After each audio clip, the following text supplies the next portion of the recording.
अब भगवान फिर जा रहे हैं तो कुंती माता ने जाने से पहले कहा कि मैं कुछ मांगना चाहती हूँ, दोगे? अरे भगवान के पूरी दुनिया को देता हूँ, आप परिवार है, मांगिए। कुंती माता ने कहा मेरे जीवन में हर पल, हर क्षण, हर वक्त दुख ही दुख आए, संकट ही संकट आए, विपदाएं ही विपदाएं आए। आप सबका चेहरा भी अटपटा हो गया ना, भगवान का भी। भगवान कहते क्या मांग रही हो? अरे इतनी मुश्किल से दुख के दिन गए हैं, फिर से दुख मांग रही हो? कुंती माता ने कहा सुख आते ही तुम जो जा रहे हो,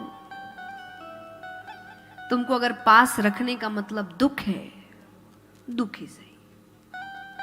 माता कहे सुख के माथे सिल पड़े, हरि हृदय से पीर, और बलिहारी व दुख के जो पल पल नाम जपाए। ऐसे सुख से तो दुख अच्छा, कम से कम तुम्हारा नाम लेते हैं, तुम पास आ जाते हो। देखो सुख आए नहीं तो चले तुम, तो मेरे जीवन में मुझे यही चाहिए। भगवान का ऐसा नहीं है, और भी 10 काम है मुझे, आपको जब जरूरत लगे मुझे बुला लेना, मैं कुछ काम करके फिर आ गया। भगवान चले जाते हैं। अब यहां पर पांडवों की बहू उत्तरा के गर्भ से परीक्षित का जन्म होता है। समय बीतता है, बाकी सब वन की ओर चले गए, परीक्षित को राज सिंहासन पर बैठाया गया। अब एक दिन खजाने की सफाई हो रही है कि उसमें से कीमती सोने का मुकुट निकलता है।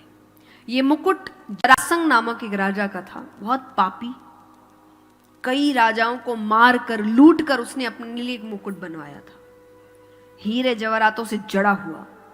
सेवकों को पता नहीं, उन्होंने कहा कि ये मुकुट तो हम अपने राजा को पहनाएंगे। साफ सफाई करके वो मुकुट पहनाया जाता है। मुकुट पहनते ही हिंसक भाव आने लगे। इतने वर्षों में पहली बार राजा ने कहा आज शिकार खेलने चलते हैं। राजा है, जाना पड़ेगा। जाते, अब बीच रास्ते में एक प्रसंग आता है कि एक व्यक्ति है जो एक पैर के बैल को लाठी से मार रहा है बेरहमी से। उसके पास नीचे पैरों के पास एक गौमाता पड़ी है जिसको वह हर थोड़ी देर में पैर की ठोकर मार रहा है। तो राजा आते हैं, कौन हो तुम और मेरे राज्य में इतनी क्रूरता का कार्य? वो व्यक्ति कहे मेरा नाम कलयुग है। कौन हूं मैं? कलयुग। ये बैल कौन है? ये धर्म है, एक ही पैर। कलयुग में धर्म केवल दान से किया। देखिए धर्म के 4 पैर हैं, सत्य, तप, दया, दान। एक एक युग में कुछ हटता गया। सत्य गया, तपस्या करनी खत्म हुई, दया खत्म हुई, अंत में क्या बच गया? दान। क्यों? क्योंकि अब सब धन कमा ही रहे हैं, तो कमाएंगे तो थोड़ा बहुत दान भी कर देंगे। तो कलयुग में धर्म केवल दान से किया जाएगा। इसीलिए बैल के एक ही पैर है। ये गौ माता कौन है? ये प्रकृति है। हम भी जानते हैं हमने प्रकृति की क्या हालत कर दी है। राजा कहे ऐसा समय आने वाला, हमारा अभी मर जाना अच्छा। वो तलवार निकालते। कलयुग कहे मुझे लाख अवगुण है, पर एक ऐसा गुण है जो किसी युग में नहीं था। कौन सा गुण?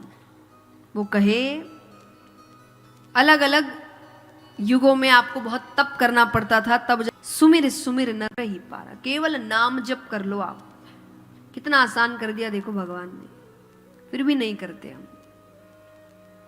भगवान भी सोचते होंगे इतना आसान कर दिया तो भी नहीं करते। नहीं करता तो ये तो मुझे मानते ही नहीं। सिर्फ नाम लेना है भगवान का और कुछ नहीं करना, चलते फिरते जाओ, भगवान का नाम जप करते रहो। वो भी नहीं हो रहा हमसे। कहां से हम पूजा पाठ तपस्या करने वाले लोग निकलेंगे बताइए?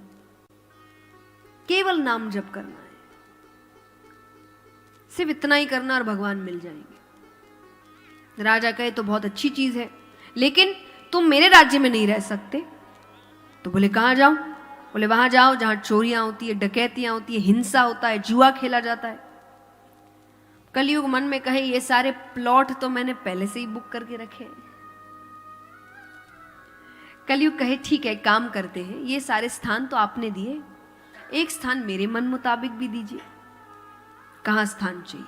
बोले मुझे स्वर्ण में स्थान चाहिए। स्वर्ण यानी सोना।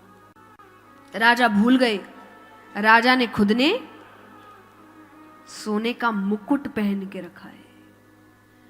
उन्होंने हामी भरी, कलयुग प्रवेश कर गया।